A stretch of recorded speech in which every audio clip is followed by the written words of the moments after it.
ಆತ್ಮೀಯ ವಿದ್ಯಾರ್ಥಿ ಮಿತ್ರರೇ, ತಮಗೆಲ್ಲರಿಗೂ study time with Vivek YouTube ಚಾನಲ್ಗೆ ಆತ್ಮೀಯವಾದಂತಹ ಸ್ವಾಗತ.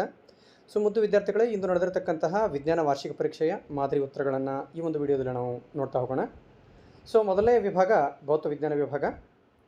ಮೊದಲೇ ಪ್ರಶ್ನೆ ಬಹು ಆಯ್ಕೆಯ ಪ್ರಶ್ನೆಗಳು. ಮೊದಲೇ ಪ್ರಶ್ನೆ, ಪೀನದರ್ಪಣಗಳನ್ನು ಇವುಗಳಲ್ಲಿ ಉಪಯೋಗಿಸುತ್ತಾರೆ. ನೀಡಿರ್ತಕ್ಕಂಥ ಆಯ್ಕೆಗಳಲ್ಲಿ ಸರಿಯಾದ ಆಯ್ಕೆ ವಾಹನಗಳ ಹಿನ್ನೋಟದ ದರ್ಪಣಗಳು ಅಂಥೇಳಿ ಪೀನದರ್ಪಣಗಳನ್ನು ಉಪಯೋಗಿಸುತ್ತಾರೆ.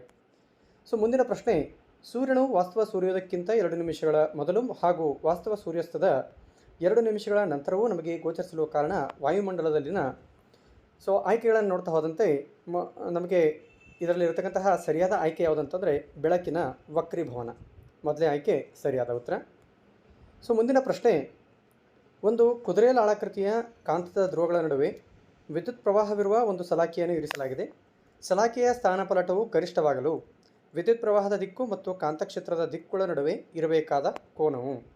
ಇಲ್ಲಿ ಸರಿಯಾದ ಆಯ್ಕೆ ಆಪ್ಷನ್ ಸಿ, 90 ಡಿಗ್ರಿ. ಮುಂದಿನ ಪ್ರಶ್ನೆ 1 ಅಂಕಗಳ ಪ್ರಶ್ನೆ. ಒಂದು ವಿದ್ಯುತ್ ಮಂಡಲದಲ್ಲಿ ಉಪಯೋಗಿಸುವ ರೋಧಕದ ಚಿಹ್ನೆಯ ಚಿತ್ರವನ್ನು ಬರೆಯಿರಿ. ಇಲ್ಲಿ ನೀಡತಕ್ಕಂತಹ ನಕ್ಷೆಯನ್ನು ತಾವು ಗಮನಿಸ್ತಾ ಇದ್ದೀರಿ. ಈ ರೀತಿಯಾಗಿ ಒಂದು ವಿದ್ಯುತ್ ಮಂಡಲದಲ್ಲಿ ಉಪಯೋಗಿಸುವಂತಹ ರೋಧಕ ಚಿಹ್ನೆಯನ್ನು ನಾವು ಗುರುತಿಸಬಹುದು. ಇನ್ನು ನೆಕ್ಸ್ಟ್ ಕ್ವೆಶನ್, 2 ಕಾಂತೀಯ ಬಲರೇಖೆಗಳು ಒಂದನ್ನೊಂದು ಛೇದಿಸುವುದಿಲ್ಲ, ಈ ವಾಕ್ಯವನ್ನು ಸಮರ್ಥಿಸಿ ಅನ್ನುವಂಥದ್ದು. ಯಾವುದೇ 2 ಕಾಂತೀಯ ಬಲರೇಖೆಗಳು ಒಂದನ್ನೊಂದು ಛೇದಿಸುವುದಿಲ್ಲ. ಒಂದು ವೇಳೆ ಅವು ಛೇದಿಸಿದರೆ ಛೇದಿಸುವ ಬಿಂದುವಿನಲ್ಲಿ ದಿಕ್ಸೂಚಿಯ ಸೂಜಿಯು 2 ದಿಕ್ಕುಗಳತ್ತ ನಿರ್ದೇಶಿಸುತ್ತದೆ. ಈ ಒಂದು ಅಂಶ ಸಂಭವನೀಯವಲ್ಲ. ಆದ್ದರಿಂದ 2 ಕಾಂತೀಯ ಬಲರೇಖೆಗಳು ಒಂದನ್ನೊಂದು ಛೇದಿಸುವುದಿಲ್ಲ. ನೆಕ್ಸ್ಟ್ ಕ್ವೆಶನ್ ನೋಡ್ತಾ ಹೋದರೆ, ಕೆಳಗೆ ಕೊಟ್ಟಿರುವ ಮಂಡಲ ಚಿತ್ರವನ್ನು ಗಮನಿಸಿ. ವಾಹಕ ತಂತಿಯ ಪಿ ಬಿಂದುವಿನ ಸುತ್ತಲೂ ಹಾಗೂ ಕ್ಯೂ ಬಿಂದುವಿನ ಸುತ್ತಲೂ ಉಂಟಾಗುವ ಕಾಂತಕ್ಷೇತ್ರದ ದಿಕ್ಕನ್ನು ತಿಳಿಸಿ. ತಾವಿಲ್ಲಿ ಚಿತ್ರವನ್ನು ಗಮನಿಸ್ತಾ ಇದ್ದೀರಿ. ಇದೊಂದು ಚಿತ್ರಾಧಾರಿತ ಪ್ರಶ್ನೆಯಾಗಿದ್ದು, ಇಲ್ಲಿ ವಿದ್ಯುತ್ ಪ್ರವಾಹವು ಪಿ ಬಿಂದುವಿನಲ್ಲಿ ವಿದ್ಯುತ್ ಪ್ರವಾಹ ಕೆಳಗಡೆಯಿಂದ ಮೇಲ್ಗಡೆ ಚಲಿಸ್ತಾ ಇದೆ. ಕ್ಯೂ ಬಿಂದುವಿನಲ್ಲಿ ವಿದ್ಯುತ್ ಪ್ರವಾಹದ ದಿಕ್ಕು ಮೇಲ್ಗಡೆಯಿಂದ ಕೆಳಗಡೆ ಚಲಿಸ್ತಾ ಇದೆ. ಈ ಎರಡೂ ಸಂದರ್ಭಗಳಲ್ಲಿ ಪಿ ಮತ್ತು ಕ್ಯೂ ಬಿಂದುಗಳಲ್ಲಿ ಉಂಟಾಗ್ತಕ್ಕಂತಹ ಕಾಂತಕ್ಷೇತ್ರದ ದಿಕ್ಕನ್ನು ತಿಳಿಸಿ ಅನ್ನುವಂತಹ ಪ್ರಶ್ನೆಯನ್ನು ಕೇಳಲಾಗಿದೆ. ಪಿ ಬಿಂದುವಿನಲ್ಲಿ ವಿದ್ಯುತ್ ಪ್ರವಾಹದ ದಿಕ್ಕು ಈ ರೀತಿ ಇರುತ್ತೆ, ಅಂದರೆ ಇದು ಅಪ್ರದಕ್ಷಿಣಾಕಾರವಾಗಿರುತ್ತದೆ. ಇನ್ನು ಕ್ಯೂ ಬಿಂದುವಿನಲ್ಲಿ ವಿದ್ಯುತ್ ಪ್ರವಾಹದ ದಿಕ್ಕು ಈ ರೀತಿ ಮೇಲ್ಗಡೆಯಿಂದ ಕೆಳಗಡೆ ಇರುವುದರಿಂದ ಕಾಂತಕ್ಷೇತ್ರದ ದಿಕ್ಕು ಪ್ರದಕ್ಷಿಣಾಕಾರವಾಗಿರುತ್ತದೆ. ಅಂದರೆ ಪಿ ಬಿಂದುವಿನಲ್ಲಿ ಅಪ್ರದಕ್ಷಿಣಾಕಾರವಾಗಿರ್ತಕ್ಕಂತಹ ಕಾಂತಕ್ಷೇತ್ರ, ಕ್ಯೂ ಬಿಂದುವಿನಲ್ಲಿ ಪ್ರದಕ್ಷಿಣಾಕಾರ ಇರುತ್ತದೆ. ಇದು ಸರಿಯಾದ ಉತ್ತರ. ಪ್ರದಕ್ಷಿಣಾಕಾರ. ಪಿ ಬಿಂದುವಿನಲ್ಲಿ ಅಪ್ರದಕ್ಷಿಣಾಕಾರ, ಕ್ಯೂ ಬಿಂದುವಿನಲ್ಲಿ ಅಪ್ರದಕ್ಷಿಣಾಕಾರದ ದಿಕ್ಕಿನಲ್ಲಿ ಕಾಂತಕ್ಷೇತ್ರಗಳು ಇರುತ್ತವೆ. ಇನ್ನು ಮುಂದಿನ ಪ್ರಶ್ನೆಯನ್ನು ನೋಡೋಣ. 2 ಅಂಕಗಳ ಪ್ರಶ್ನೆಗಳು. ಬಿಳಿ ಬಣ್ಣದ ರೋಹಿತದ ಪುನರ್ ಸಂಯೋಜನೆಯನ್ನು ತೋರಿಸುವ ನ್ಯೂಟನ್ರವರ ಪ್ರಯೋಗವನ್ನು ವಿವರಿಸಿ ಅನ್ನುವಂತಹ ಪ್ರಶ್ನೆಯನ್ನು ಕೇಳಲಾಗಿದೆ. ಇಲ್ಲಿ ಬಿಳಿಯ ಬಣ್ಣದ ರೋಹಿತದ ಪುನರ್ ಸಂಯೋಜನೆಯನ್ನು ಕುರಿತಂತೆ ನ್ಯೂಟನ್ರವರು ಮಾಡಿರತಕ್ಕಂತಹ ಪ್ರಯೋಗ. ಮೊದಲನೇದಾಗಿ ಅವರು ಒಂದು ಅಶ್ರಕ ಪಟ್ಟಕದ ಮೂಲಕ ಸೂರ್ಯನ ಬಿಳಿಯ ಬಣ್ಣವನ್ನು ಹಾಯಿಸಿದಾಗ ಅದರ ವಿರುದ್ಧ ದಿಕ್ಕಿನಲ್ಲಿ 7 ಬಣ್ಣಗಳು ವಿಂಗಡಣೆಯಾಗಿ ಒಂದು ಪರದೆಯ ಮೇಲೆ 7 ಬಣ್ಣಗಳು ದೊರೆತವು. ಆ 7 ಬಣ್ಣಗಳನ್ನು ತಲೆ ಕೆಳಕಾಗಿರ್ತಕ್ಕಂತಹ ಅಶ್ರಕದ ಮೂಲಕ ಹಾಯಿಸಿದಾಗ ಆ 7 ಬಣ್ಣಗಳು ಸಂಯೋಜನೆ ಹೊಂದಿ ಮತ್ತೆ ಬಿಳಿಯ ಬಣ್ಣದ ಬೆಳಕಾಗಿ ಪರಿವರ್ತನೆ ಆಗಿರುವಂಥದ್ದು ಪುನರ್ ಸಂಯೋಜನೆಯ ಒಂದು ಪ್ರಯೋಗವಾಗಿದೆ. ಮುಂದಿನ ಪ್ರಶ್ನೆ, ಸಮೀಪ ದೃಷ್ಟಿ ಅಥವಾ ಮಯೋಪಿಯಾ ಹಾಗೂ ದೂರದೃಷ್ಟಿ ಹೈಪರ್ಮೆಟ್ರೋಪಿಯಾ ಕಣ್ಣುಗಳ ನಡುವಿನ ಯಾವುದಾದರೂ 2 ವ್ಯತ್ಯಾಸಗಳನ್ನು ಬರೀರಿ ಅಂತಕ್ಕಂಥದ್ದು. ಸಮೀಪ ದೃಷ್ಟಿ ಅಂತಕ್ಕಂಥದ್ದು ಸಮೀಪದ ವಸ್ತುಗಳನ್ನು ಸ್ಪಷ್ಟವಾಗಿ ನೋಡಲಿಕ್ಕೆ ಸಾಧ್ಯ ಇದೆ, ಆದರೆ ದೂರದ ವಸ್ತುಗಳನ್ನು ನೋಡಲಿಕ್ಕೆ ಅಸ್ಪಷ್ಟವಾಗಿ ಕಾಣಿಸ್ತದೆ. ಇನ್ನು ದೂರದೃಷ್ಟಿ ಅನ್ನುವಂಥದ್ದು ಏನಿದೆ, ದೂರದ ವಸ್ತುಗಳನ್ನು ಸ್ಪಷ್ಟವಾಗಿ ನೋಡ್ಬೋದು, ಆದರೆ ಸಮೀಪದ ವಸ್ತುಗಳು ಅಸ್ಪಷ್ಟವಾಗಿ ಕಾಣಿಸುತ್ತವೆ. ಇನ್ನು ಸಮೀಪ ದೃಷ್ಟಿಯನ್ನು ಸರಿಪಡಿಸಲಿಕ್ಕೆ ಬಳಸ್ತಕ್ಕಂತಹ ಮಸೂರ ನಿಮ್ನ ಮಸೂರ, ದೂರದೃಷ್ಟಿಯನ್ನು ಸರಿಪಡಿಸಲಿಕ್ಕೆ ಬಳಸ್ತಕ್ಕಂತಹ ಮಸೂರ ಪಿನ ಮಸೂರ. 2 ವ್ಯತ್ಯಾಸಗಳನ್ನು ಹೇಳ್ರಿ ಅಂದಿದ್ದಾರೆ, ಅದಕ್ಕೆ 2 ವ್ಯತ್ಯಾಸಗಳನ್ನು ನೀಡಲಾಗಿದೆ. ಇನ್ನು ಮುಂದಿನ ಪ್ರಶ್ನೆ 3 ಅಂಕಗಳ ಪ್ರಶ್ನೆ. ಪಿನ ಮಸೂರದ ಮುಂದೆ 2F1ನಲ್ಲಿ ವಸ್ತುವನ್ನು ಇರಿಸಿದಾಗ ಉಂಟಾಗುವ ಪ್ರತಿಬಿಂಬದ ರೇಖಾಚಿತ್ರವನ್ನು ಬರೆಯಿರಿ. ರೇಖಾಚಿತ್ರದ ಸಹಾಯದಿಂದ ಪ್ರತಿಬಿಂಬದ ಸ್ಥಾನ ಮತ್ತು ಸ್ವಭಾವವನ್ನು ಬರೆಯಿರಿ ಅಂತಕ್ಕಂಥದ್ದು. ವಸ್ತುವನ್ನು ಪಿನ ಮಸೂರದ ಮುಂಭಾಗದಲ್ಲಿ 2F1ನಲ್ಲಿ ಇರಿಸಿದಾಗ ಸೊ ವಸ್ತುವಿನ ಪ್ರತಿಬಿಂಬವು ನಮಗೆ 2F2ನಲ್ಲಿ ಈ ರೀತಿ ಸಿಗುತ್ತೆ, ರೇಖಾನಕ್ಷೆಯಲ್ಲಿ ತಾವು ಗಮನಿಸ್ತಾ ಇದ್ದೀರಿ. ಹಾಗೂ ವಸ್ತುವಿನ ಸ್ವಭಾವವನ್ನು ನೋಡ್ತಾ ಹೋದಂತೆ ವಸ್ತುವಿನ ಸ್ವಭಾವ ಸತ್ಯ, ತಲೆ ಕೆಳಕಾದ್ದು ಮತ್ತು ವಸ್ತುವಿನ ಗಾತ್ರದಷ್ಟೇ ಪ್ರತಿಬಿಂಬ ಗಾತ್ರವನ್ನು ನಾವು ಪಡೆಯುತ್ತೇವೆ. ಈ ರೀತಿಯಾಗಿ ಅದರ ಸ್ವಭಾವ ಮತ್ತು ಸ್ಥಾನವನ್ನು ನಾವು ಹೇಳಬಹುದು. ಸೊ ನೆಕ್ಸ್ಟ್ ಕ್ವೆಶನ್, ಓಮ್ನ ನಿಯಮವನ್ನು ನಿರೂಪಿಸಿ ಮತ್ತು ವಾಹಕದ ರೋಧವು ಅವಲಂಬಿಸಿರುವ ಅಂಶಗಳನ್ನು ಬರೆಯಿರಿ ಅಂತಕ್ಕಂತಹ ಪ್ರಶ್ನೆ. ಸೊ ಓಮ್ನ ನಿಯಮವನ್ನು ನಿರೂಪಣೆಗೆ ಒಳಪಡಿಸಿದಾಗ ಸ್ಥಿರವಾದ ತಾಪಮಾನದಲ್ಲಿ ಲೋಹದ ತಂತಿಗಳ ನಡುವಿನ ವಿಭವಾಂತರ ವಿಯು ಅದರ ನಡುವಿನ ವಿದ್ಯುತ್ ಪ್ರವಾಹಕ್ಕೆ ನೇರ ಅನುಪಾತದಲ್ಲಿರುತ್ತದೆ. ಇದನ್ನು ವಿ ನೇರ ಅನುಪಾತ ಐ ಅಂತ ಸೂಚಿಸ್ಬೋದು, ಅಥವಾ V = I × R. So next question, ವಾಹಕದ ರೋಧವು ಅವಲಂಬಿಸಿರುವ ಅಂಶಗಳನ್ನು ಬರೆಯಿರಿ ಅಂತಕ್ಕಂಥದ್ದು. ಸೊ ವಾಹಕದ ರೋಧವು ಅವಲಂಬಿಸಿರತಕ್ಕಂಥ ಅಂಶ ವಾಹಕದ ಉದ್ದ, ವಾಹಕದ ಅಡ್ಡಕೊಯ್ತ, ವಸ್ತುವಿನ ಪ್ರಾಕೃತಿಕ ಗುಣ ಹಾಗೂ ವಸ್ತುವಿನ ತಾಪ. ಸೊ ಮುಂದಿನ ಪ್ರಶ್ನೆ 11ನೇ ಪ್ರಶ್ನೆ, ಕಾಂತಕ್ಷೇತ್ರದ ಸಾಪೇಕ್ಷ ಶಕ್ತಿಯನ್ನು ನಿರ್ಧರಿಸಲು ಸಹಾಯವಾಗುವ ಅಂಶ ಯಾವುದು ಅಂತಕ್ಕಂಥದ್ದು. ಕಾಂತಕ್ಷೇತ್ರದ ಸಾಪೇಕ್ಷ ಶಕ್ತಿಯನ್ನು ನಿರ್ಧರಿಸಲಿಕ್ಕೆ ಸಹಾಯ ಆಗ್ತಕ್ಕಂಥ ಅಂಶ ಕಾಂತೀಯ ಬಲರೇಖೆಗಳ ದಟ್ಟಣೆ ಎಷ್ಟು ಇರುತ್ತೆಯೋ ಅಷ್ಟು ಕಾಂತಕ್ಷೇತ್ರದ ಸಾಪೇಕ್ಷ ಶಕ್ತಿ ನಿರ್ಧರಿಸಲ್ಪಡುತ್ತದೆ. ಹೆಚ್ಚು ಕಾಂತೀಯ ಬಲರೇಖೆಗಳಿತ್ತು ಅಂತಂದ್ರೆ ಅದರ ಸಾಪೇಕ್ಷ ಶಕ್ತಿ ಕಾಂತಕ್ಷೇತ್ರದ ಏನಿರ್ತದೆ ಹೆಚ್ಚಾಗಿರುತ್ತೆ ಅಂತ ನಾವು ಹೇಳ್ಬೋದು. ಮುಂದಿನ ಪ್ರಶ್ನೆ, ಸೊಲೆನಾಯ್ಡ್ ಎಂದರೇನು? ಇದನ್ನು ಉಪಯೋಗಿಸಿಕೊಂಡು ವಿದ್ಯುತ್ ಕಾಂತವನ್ನು ಹೇಗೆ ತಯಾರಿಸುತ್ತಾರೆ ಅಂತಕ್ಕಂಥದ್ದು. ಅವಾಹಕ ಹೊದಿಕೆ ಇರುವ ತಾಮ್ರದ ತಂತಿಯ ಅನೇಕ ಸುರುಳಿಗಳನ್ನು ಒತ್ತೊತ್ತಾಗಿ ಸುತ್ತಿರುವ ಸಿಲಿಂಡರ್ ಆಕಾರವನ್ನು ಸೊಲೆನಾಯ್ಡ್ ಅಂತ ಹೇಳಿ ಕರೀತಾರೆ. ಇನ್ನು ಇದನ್ನು ಉಪಯೋಗಿಸಿಕೊಂಡು ವಿದ್ಯುತ್ ಕಾಂತವನ್ನು ಹೇಗೆ ತಯಾರಿಸುತ್ತಾರೆ ಅಂತಂದರೆ, ಸೊಲೆನಾಯ್ಡ್ನ ಒಳಭಾಗದಲ್ಲಿ ಒಂದು ಕಾಂತೀಯ ವಸ್ತುವಾದ ಮೆದು ಕಬ್ಬಿಣವನ್ನು ಇರಿಸಿದಾಗ ಅದು ವಿದ್ಯುತ್ ಕಾಂತವಾಗಿ ಪರಿವರ್ತನೆ ಆಗುತ್ತದೆ. ಇನ್ನು ಇದರಲ್ಲಿ ಒಂದು ಅಥವಾ ಪ್ರಶ್ನೆಯನ್ನು ಕೇಳಲಾಗಿದೆ, ಗ್ರಹ ವಿದ್ಯುತ್ ಮಂಡಲದಲ್ಲಿ ಭೂಸಂಪರ್ಕ ತಂತಿಯ ಕಾರ್ಯವೇನು? ಭೂಸಂಪರ್ಕ ತಂತಿಯ ಕಾರ್ಯವೇನು ಅಂತಂದಾಗ, ಲೋಹದ ಮೇಲ್ಮೈ ಹೊಂದಿರುವ ವಿದ್ಯುತ್ ಉಪಕರಣಗಳ ಸುರಕ್ಷತೆಗಾಗಿ ಬಳಸಲಾಗುತ್ತದೆ. ಉದಾಹರಣೆಗೆ ಇಸ್ತ್ರಿಪೆಟ್ಟಿಗೆ, ಟೋಸ್ಟರ್, ಮೇಜಿನ ಮೇಲಿನ ವಿದ್ಯುತ್ ಪಂಖ, ರೆಫ್ರಿಜರೇಟರ್ ಇತ್ಯಾದಿ ವಿದ್ಯುತ್ ಉಪಕರಣಗಳಲ್ಲಿ ಅವುಗಳ ಲೋಹದ ಮೇಲ್ಮೈಗೆ ಭೂಸಂಪರ್ಕ ತಂತಿಯನ್ನು ಜೋಡಿಸಲಾಗಿರುತ್ತದೆ. ಇದು ಕಡಿಮೆ ರೋಧವನ್ನು ಹೊಂದಿರುವ ವಿದ್ಯುತ್ ಪ್ರವಾಹದ ಪಥವನ್ನು ಉಂಟುಮಾಡುತ್ತದೆ. ಹೀಗಾಗಿ ಲೋಹದ ಮೇಲ್ಮೈ ಹೊಂದಿರುವ ಉಪಕರಣಕ್ಕೆ ಯಾವುದೇ ರೀತಿಯ ವಿದ್ಯುತ್ ಸೋರಿಕೆ ಉಂಟಾದಲ್ಲಿ ಅದರ ವಿಭವಾಂತರವನ್ನು ಭೂಮಿಯ ವಿಭವಾಂತರಕ್ಕೆ ಸಮನಾಗಿಸುತ್ತದೆ ಮತ್ತು ಬಳಕೆದಾರರಿಗೆ ತೀವ್ರ ವಿದ್ಯುತ್ ಆಘಾತ ಉಂಟಾಗದಂತೆ ಅದು ಕಾಪಾಡುತ್ತದೆ. ಓವರ್ಲೋಡಿಂಗ್ ಅನ್ನು ತಪ್ಪಿಸಲು ಯಾವ ಮುನ್ನೆಚ್ಚರಿಕೆಯ ಕ್ರಮವನ್ನು ತೆಗೆದುಕೊಳ್ಳಬೇಕು? Next question. ಸೊ ಸಜೀವ ತಂತಿ ಮತ್ತು ತಟಸ್ಥ ತಂತಿಗಳು ಎರಡು ನೇರ ಸಂಪರ್ಕಕ್ಕೆ ಬಂದಾಗ ಓವರ್ಲೋಡ್ ಉಂಟಾಗುತ್ತದೆ. ಸೊ ಹಾಗಾದರೆ ಸಜೀವ ತಂತಿ ಮತ್ತು ತಟಸ್ಥ ತಂತಿಗಳು ನೇರ ಸಂಪರ್ಕಕ್ಕೆ ಬರದಂತೆ ನೋಡಿಕೊಳ್ಬೇಕು. ತಂತಿಗಳ ಮೇಲಿನ ಅವಾಹಕ ಹೊದಿಕೆ ಹಾನಿಗೊಳಗಾದಾಗ ಸೊ ಈ ರೀತಿ ಆಗುವಂಥ ಸಾಧ್ಯತೆ ಇರುತ್ತೆ. ಹಾಗಾದರೆ ಅದರ ಬಗ್ಗೆ ಮುನ್ನೆಚ್ಚರಿಕೆಯನ್ನು ವಹಿಸಿರಬೇಕು. ಇನ್ನು ವಿದ್ಯುತ್ ಉಪಕರಣಗಳಲ್ಲಿ ಯಾವುದಾದ್ರೂ ದೋಷವಿದ್ದರೆ ಇದು ಸಂಭವಿಸುವಂಥ ಸಾಧ್ಯತೆ ಇರುತ್ತೆ. ಸೊ ಆ ರೀತಿ ದೋಷಗಳು ಉಂಟಾಗದಂತೆ ಗಮನ ಹರಿಸುವುದು ಇವೆಲ್ಲ ಓವರ್ಲೋಡಿಂಗನ್ನು ತಪ್ಪಿಸಲಿಕ್ಕೆ ನಾವು ಕೈಗೊಳ್ಳಬೇಕಾಗತಕ್ಕಂಥ ಮುನ್ನೆಚ್ಚರಿಕೆಯ ಕ್ರಮಗಳು. ಇನ್ನು ಮುಂದಿನ ಪ್ರಶ್ನೆ 4 ಅಂಕಗಳ ಪ್ರಶ್ನೆ, ವಿದ್ಯುತ್ ಮಂಡಲಕ್ಕೆ ಅಮಿಟರ್ ಮತ್ತು ವೋಲ್ಟ್ಮೀಟರನ್ನು ಹೇಗೆ ಸಂಪರ್ಕಿಸುತ್ತಾರೆ? ಅವುಗಳ ಕಾರ್ಯವನ್ನು ತಿಳಿಸಿ. ವಿದ್ಯುತ್ ಮಂಡಲಕ್ಕೆ ಅಮಿಟರನ್ನು ಯಾವಾಗಲೂ ಸರಣಿ ಕ್ರಮದಲ್ಲಿ ಜೋಡಿಸಿರುತ್ತಾರೆ ಮತ್ತು ವೋಲ್ಟ್ಮೀಟರನ್ನು ಸಮಾಂತರ ಕ್ರಮದಲ್ಲಿ ಜೋಡಿಸಿರುತ್ತಾರೆ. ಸೊ ಹಾಗಾದರೆ ಅಮಿಟರ್ನ ಕಾರ್ಯವೇನು ಅನ್ನುವಂಥ ಪ್ರಶ್ನೆಗೆ ಉತ್ತರವನ್ನು ನೋಡೋಣ. ಸೊ ಅಮಿಟರ್ ವಿದ್ಯುತ್ ಮಂಡಲದಲ್ಲಿ ಹರಿತಕ್ಕಂತಹ ವಿದ್ಯುತ್ ಪ್ರವಾಹದ ಪ್ರಮಾಣವನ್ನು ಸೂಚಿಸಿದರೆ, ವೋಲ್ಟ್ಮೀಟರ್ ವಾಹಕದ ಎರಡು ತುದಿಗಳ ನಡುವಿನ ವಿಭವಾಂತರವನ್ನು ಪತ್ತೆ ಹಚ್ಚಲಿಕ್ಕೆ ಬಳಸತಕ್ಕಂತಹ ಸಾಧನವಾಗಿದೆ. ಇನ್ನು ಇದರಲ್ಲಿ ಇನ್ನೊಂದು ಪ್ರಶ್ನೆ, ಗ್ರಹ ವಿದ್ಯುತ್ ಮಂಡಲಗಳಲ್ಲಿ ವಿದ್ಯುತ್ ಉಪಕರಣಗಳನ್ನು ಸಾಮಾನ್ಯವಾಗಿ ಸಮಾಂತರ ಕ್ರಮದಲ್ಲಿ ಸಂಪರ್ಕಿಸುತ್ತಾರೆ, ಕಾರಣಗಳನ್ನು ಕೊಡಿ ಅಂತಕ್ಕಂಥದ್ದು.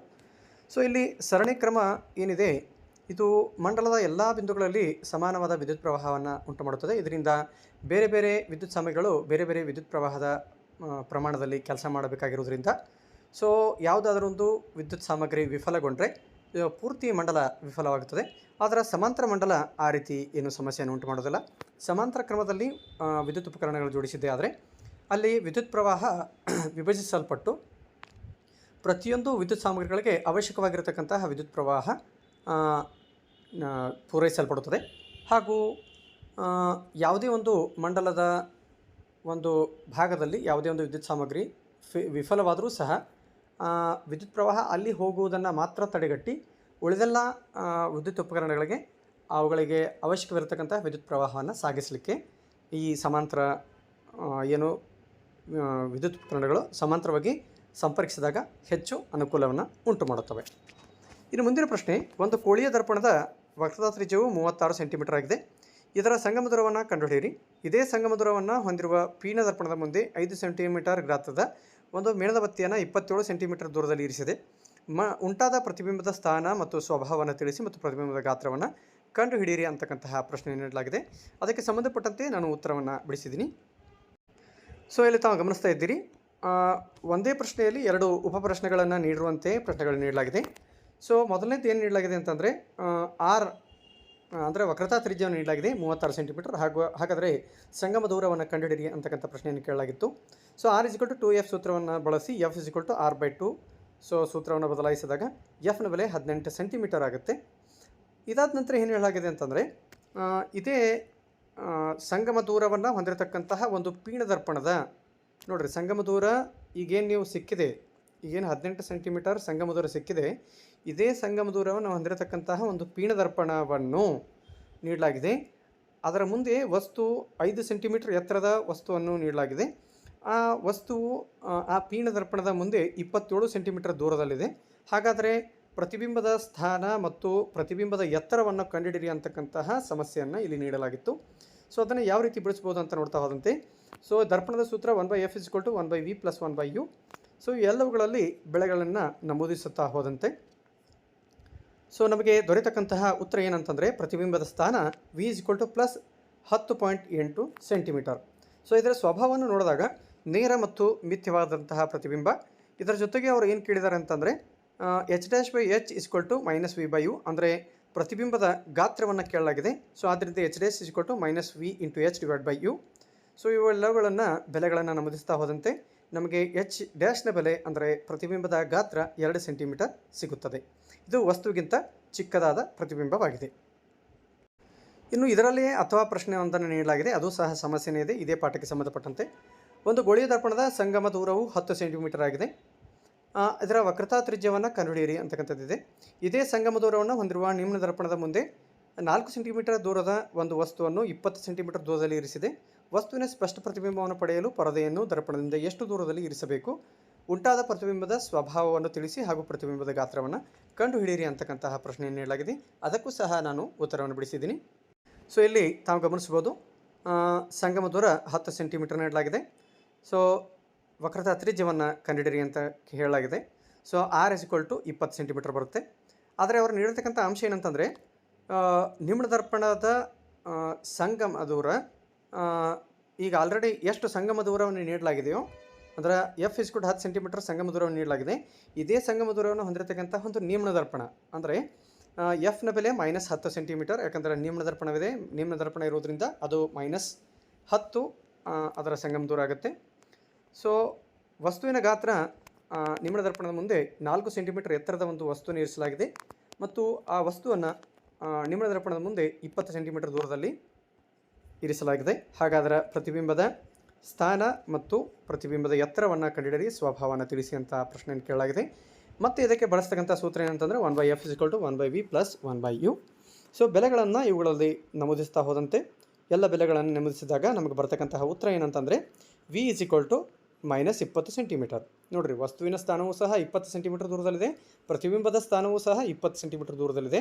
ಅಂದರೆ H'/H - V/U ಇದೇ ಸೂತ್ರವನ್ನು ಬಳಸಿ ಮತ್ತು ನಾವು ಪ್ರತಿಬಿಂಬದ ಗಾತ್ರವನ್ನು ಸಹ ಕಂಡುಹಿಡಿಯಬೇಕಾಗಿದೆ. ವಸ್ತುವಿನ ಸ್ಥಾನ ಮತ್ತು ಪ್ರತಿಬಿಂಬದ ಸ್ಥಾನ ಎರಡೂ ಸೇಮ್ ಪಾಯಿಂಟ್ನಲ್ಲಿ ಇರೋದರಿಂದ ವಸ್ತುವನ್ನು ನಾವು ಸಿ ಮೇಲೆ ಇರಿಸಿದಾಗ ಪ್ರತಿಬಿಂಬವು ಸಹ ನಮಗೆ ಸಿನ ಮೇಲೆ ಸಿಕ್ಕಿದೆ. ಆದ್ದರಿಂದ ಪ್ರತಿಬಿಂಬದ ಗಾತ್ರ ವಸ್ತುವಿನ ಗಾತ್ರ ಎಷ್ಟಿದೆ ಅಷ್ಟೇ ಪ್ರತಿಬಿಂಬದ ಗಾತ್ರವೂ ಸಹ ಇರುತ್ತದೆ ಅಂತಕ್ಕಂಥದ್ದು ನಮ್ಗೆ ತಿಳಿದು ಬರ್ತದೆ. ಸೊ ಹಾಗಾದ್ರೆ ಸೂತ್ರವನ್ನು ಬಳಸಿ ಪ್ರತಿಬಿಂಬದ ಗಾತ್ರವನ್ನು ನೋಡ್ತಾ ಹೋಗೋಣ. H' = -V × H/U. ಸೊ ಬೆಲೆಗಳನ್ನು ನಮೂದಿಸಿ ಲೆಕ್ಕಿಸಿದಾಗ H' ಬೆಲೆ -4 ಸೆಂಟಿಮೀಟರ್ ಬರುತ್ತೆ. ಪ್ರತಿಬಿಂಬವು ವಸ್ತುವಿನಷ್ಟೇ ಗಾತ್ರವನ್ನು ಹೊಂದಿದೆ. ಸೊ ಈ ರೀತಿಯಾಗಿ ಈ ಸಮಸ್ಯೆಯನ್ನು ಬಿಡಿಸಬೇಕಾಗುತ್ತೆ.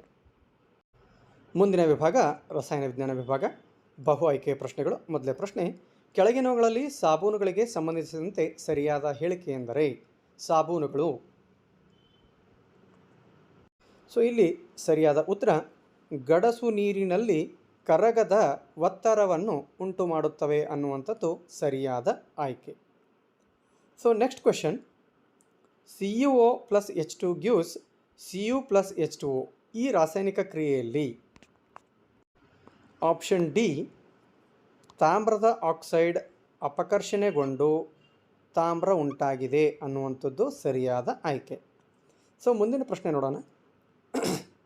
1 ಅಂಕದ ಪ್ರಶ್ನೆ, ಕಬ್ಬಿಣದ ಸಂಸ್ಕರಣವನ್ನು ತಡೆಗಟ್ಟುವ ಯಾವುದಾದ್ರೂ 2 ಕ್ರಮಗಳನ್ನು ತಿಳಿಸಿ ಅಂತಕ್ಕಂಥದ್ದು. ಸೊ ಬಣ್ಣವನ್ನು ಬಳಿಯುವುದು, ಗ್ರೀಸ್ ಸವರುವುದು, ಎಣ್ಣೆಯನ್ನು ಸವರುವುದು, ಗ್ಯಾಲ್ವನೀಕರಣ ಮಾಡೋದು. ಸೊ ಇವೆಲ್ಲವುಗಳು ಕಬ್ಬಿಣದ ಸಂಸ್ಕರಣವನ್ನು ತಡೆಗಟ್ಟಲಿಕ್ಕೆ ಮಾಡ್ತಕ್ಕಂತಹ ಕ್ರಮಗಳು. ಸೊ ಮುಂದಿನ ಪ್ರಶ್ನೆ, ಸಾರೀಕೃತ ಆಮ್ಲವನ್ನು ಹೇಗೆ ಸಾರಯುಕ್ತಗೊಳಿಸಲಾಗುವುದು? ಅಂದರೆ ಪ್ರಬಲ ಆಮ್ಲವನ್ನು ದುರ್ಬಲ ಆಮ್ಲವನ್ನಾಗಿ ಪರಿವರ್ತನೆ ಮಾಡಲಿಕ್ಕೆ ಹೇಗೆ ಮಾಡ್ತೀರಿ ಅಂತಕ್ಕಂಥ ಪ್ರಶ್ನೆಯನ್ನು ಕೇಳಲಾಗಿದೆ. ಸೊ ಇಲ್ಲಿ ನಾವು ಬಳಸ್ತಕ್ಕಂಥ ವಿಧಾನ ಅಂತಂದರೆ, ನೀರಿಗೆ ಸಾರೀಕೃತ ಆಮ್ಲವನ್ನು ನಿಧಾನವಾಗಿ ಹನಿ ಹನಿಯಾಗಿ ಸೇರಿಸುವುದರಿಂದ ಸಾರೀಕೃತ ಆಮ್ಲವನ್ನು ಸಾರಯುಕ್ತಗೊಳಿಸಬಹುದು ಅಂತಕ್ಕಂಥದ್ದು. ಇನ್ನು ನೆಕ್ಸ್ಟ್ ಕ್ವೆಶನ್ ಏನಂತಂದರೆ, ಕಮಟುವಿಕೆ ಎಂದರೇನು? ಎಣ್ಣೆ ಅಥವಾ ಕೊಬ್ಬಿನಲ್ಲಿ ಎಣ್ಣೆಯಲ್ಲಿ ಕರೆದಿರ್ತಕ್ಕಂಥ ಅಥವಾ ಕೊಬ್ಬಿನ ಆಹಾರ ಪದಾರ್ಥಗಳನ್ನು ಗಾಳಿಗೆ ತೆರೆದಿಟ್ಟಾಗ ಅವು ಆಕ್ಸಿಜನ್ ವರ್ತಿಸಿ ಉತ್ಕರ್ಷಣೆಗೊಳ್ಳುತ್ತವೆ. ಈ ಕ್ರಿಯೆಯನ್ನು ಕಮಟುವಿಕೆ ಅಂತ ಹೇಳಿ ಕರಿತೀವಿ. ಕಮಟುವಿಕೆಯನ್ನು ತಡೆಗಟ್ಟುವ ಯಾವುದಾದ್ರೂ ವಿಧಾನಗಳನ್ನು ತಿಳಿಸಿರಿ ಅಂತ ಹೇಳಲಾಗಿದೆ. ಸೊ ಕಮಟುವಿಕೆಯನ್ನು ತಡೆಗಟ್ಟಲಿಕ್ಕೆ ಏನು ಮಾಡ್ಬೇಕಂತಂದ್ರೆ, ಪ್ರತಿ ಉತ್ಕರ್ಷಕಗಳನ್ನು ಸೇರಿಸಬೇಕು ಅಥವಾ ಗಾಳಿ ಆಡದೇ ಇರತಕ್ಕಂತಹ ಡಬ್ಬಗಳಲ್ಲಿ ಸಂಗ್ರಹಿಸಿ ಇಡಬೇಕು. ಇನ್ನು ನೆಕ್ಸ್ಟ್ ಕ್ವೆಶನ್ ಇದೆ, ಸತುವಿನ ಆಕ್ಸೈಡನ್ನು ಉಭಯವರ್ತಿ ಆಕ್ಸೈಡ್ ಅಂತೇಳಿ ಕರೀತಾರೆ, ಯಾಕೆ ಅಂಥೇಳಿ. ಸೊ ಕೆಲವೊಂದಷ್ಟು ಆಕ್ಸೈಡ್, ಲೋಹಿ ಆಕ್ಸೈಡ್ಗಳು, ಅದರಲ್ಲಿ ಸತುವಿನ ಆಕ್ಸೈಡ್ ಏನಿದೆ ಇದು ಆಮ್ಲ ಮತ್ತು ಪ್ರತ್ಯಾಮ್ಲ ಎರಡರೊಂದಿಗೂ ವರ್ತಿಸಿ ಲವಣ ಮತ್ತು ನೀರನ್ನು ಉಂಟು ಮಾಡುತ್ತದೆ. ಆದ್ದರಿಂದ ಸತುವಿನ ಆಕ್ಸೈಡನ್ನು ಉಭಯವರ್ತಿ ಆಕ್ಸೈಡ್ ಅಂತೇಳಿ ಕರೀತಾರೆ. ಇನ್ನು ಸೋಡಿಯಂ ಲೋಹವನ್ನು ಸೀಮೆಎಣ್ಣೆಯಲ್ಲಿ ಸಂಗ್ರಹಿಸಿಡುವರು ಏಕೆ ಅಂತಕ್ಕಂಥ ಪ್ರಶ್ನೆಗೆ ಉತ್ತರ, ಸೋಡಿಯಂ ಲೋಹ ವಾತಾವರಣದಲ್ಲಿರ್ತಕ್ಕಂತಹ ಗಾಳಿಯೊಂದಿಗೆ ವರ್ತಿಸ್ತದೆ, ಆದರೆ ಅದು ಸೀಮೆ ಎಣ್ಣೆಯೊಂದಿಗೆ ವರ್ತಿಸುವುದಿಲ್ಲ. ಆದ್ದರಿಂದ ಸೋಡಿಯಂ ಲೋಹನ ಸೀಮೆ ಎಣ್ಣೆಯಲ್ಲಿ ಸಂಗ್ರಹಿಸಿ ಇಟ್ಟಿರುತ್ತಾರೆ. ಅಥವಾ ಅನ್ನುವಂಥ ಇದರೊಳಗೆ ಮತ್ತೊಂದು ಕಾರಣ ಕೊಡಿ ಅನ್ನುವಂಥ ಪ್ರಶ್ನೆ ಇದೆ, ಚಿನ್ನವನ್ನು ಆಭರಣಗಳ ತಯಾರಿಕೆಯಲ್ಲಿ ಬಳಸುವರು ಏಕೆ ಅಂತಕ್ಕಂಥದ್ದು. ಸೊ ಇಲ್ಲಿ ಚಿನ್ನ ಹೊಳೆಯುವ ಸ್ವಭಾವವನ್ನು ಹೊಂದಿದೆ, ತನ್ನೆ ಮತ್ತು ಕುಟ್ಟೆ ಗುಣಗಳನ್ನು ಹೊಂದಿದೆ. ಸೊ ಈ ಎಲ್ಲ ಕಾರಣಗಳಿಂದ ಚಿನ್ನವನ್ನು ಆಭರಣಗಳ ತಯಾರಿಕೆಯಲ್ಲಿ ಬಳಸುತ್ತಾರೆ ಅಂತಕ್ಕಂಥದ್ದು. ಇನ್ನು ಆಮೇಲೆ ಇನ್ನೊಂದು ಏನಂತಂದರೆ, ಚಿನ್ನ ಯಾವುದೇ ರೀತಿಯ ರಾಸಾಯನಿಕ ಕ್ರಿಯೆಗೆ ಒಳಗಾಗುವುದಿಲ್ಲ, ತೇವಾಂಶದೊಂದಿಗೆ ಆಗಲಿ ಗಾಳಿಯೊಂದಿಗೆ ಆಗಿ ವರ್ತಿಸುವುದಿಲ್ಲ. ಸೊ ಈ ಎಲ್ಲ ಕಾರಣಗಳಿಂದ ಚಿನ್ನವನ್ನು ಆಭರಣಗಳ ತಯಾರಿಕೆಯಲ್ಲಿ ಬಳಸುತ್ತಾರೆ ಅನ್ನೋಂಥದ್ದು. ಮುಂದಿನ ಪ್ರಶ್ನೆ, ಘನಸ್ಥಿತಿಯಲ್ಲಿ ಅಯಾನಿಕ್ ಸಂಯುಕ್ತಗಳು ತಮ್ಮ ಮೂಲಕ ವಿದ್ಯುತ್ ಹರಿಯಲು ಬಿಡುವುದಿಲ್ಲ. ಸೊ ಇದಕ್ಕೆ ಕಾರಣ ಏನಂತಂದರೆ, ಘನವಸ್ತುಗಳ ಕಠಿಣ ರಚನೆಯಿಂದಾಗಿ ಅಯಾನುಗಳ ಚಲನೆ ಸಾಧ್ಯವಿಲ್ಲ. ಸೊ ಮುಂದಿನ ಪ್ರಶ್ನೆ, ಕೆಳಗಿನ ಉತ್ಕರ್ಷಣ ಕ್ರಿಯೆಯನ್ನು ಪೂರ್ಣಗೊಳಿಸಿ ಮತ್ತು ಉತ್ಪನ್ನದಲ್ಲಿ ಕಂಡುಬರುವ ಕ್ರಿಯಾ ಗುಂಪನ್ನು ಹೆಸರಿಸಿ. ತಾವು ಸಮೀಕರಣವನ್ನು ನೋಡ್ತಾ ಇದ್ದೀರಿ. CH3CH2OH ಕ್ಷಾರೀಯ ಅಂತ ನೀಡಲಾಗಿದೆ. ಕ್ಷಾರೀಯ ಅನ್ನುವಂತಹ ಏನು ವಿಷಯ ಇದೆ, ಅದರ ಮುಂದಿನ ಭಾಗದಲ್ಲಿ ಏನು ಬಾಕ್ಸನ್ನು ನೀಡಲಾಗಿದೆ, ಖಾಲಿ ಬಾಕ್ಸು, ಅದರಲ್ಲಿ KMnO4 ತುಂಬಬೇಕಾಗುತ್ತೆ.